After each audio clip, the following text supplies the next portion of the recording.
चपातीचे vapours करण्यासाठी मी येथे सकाळी बनवलेले पैकी 2 चपात्या घेतल्या आहेत. त्यापैकी एक छोटी व एक मोठी चपाती आहे. याचे मी त्रिकोणी तुकडे करून घेणार आहे. चपातीचे तुम्हाला आवडतील त्या आकारामध्ये तुम्ही तुकडे करून घेऊ शकता.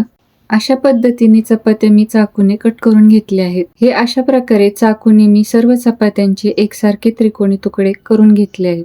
यानंतर मी एका कढईमध्ये तेल गरम करून घेतले आहे. या तेलामध्ये हे चपातीचे तुकडे लो गॅस फ्लेमवरती कुरकुरीत होईपर्यंत तळून घेणार आहे. आता हे तळून झालेले वेपर्स एका झाऱ्यावरती काढून तेल निथळून एका प्लेटमध्ये टिश्यू पेपर टाकून त्यावरती काढून घेऊ, जेणेकरून त्यातील अतिरिक्त तेल निघून जाईल. हे अशा प्रकारे सर्व चपातीचे तुकडे मी तळून घेतले आहेत. आता यावरती 2 छोटे चमचे लाल तिखट, 2 छोटे चमचे चाट मसाला, चिमूटभर मीठ टाकून घेऊ. आता या डब्याचे झाकण लावून हा डबा अशा प्रकारे हलवून घ्यायचा आहे की जेणेकरून सर्व मसाले चपातीच्या तुकड्यांना व्यवस्थित कोट होतील. अशा प्रकारे शिल्लक राहिलेल्या चपात्यांपासून तयार केलेले कुरकुरीत आणि चटपटीत वेपर्स बनवून तयार आहेत. हे वेपर्स तसेच खायला सुद्धा मस्त लागतात.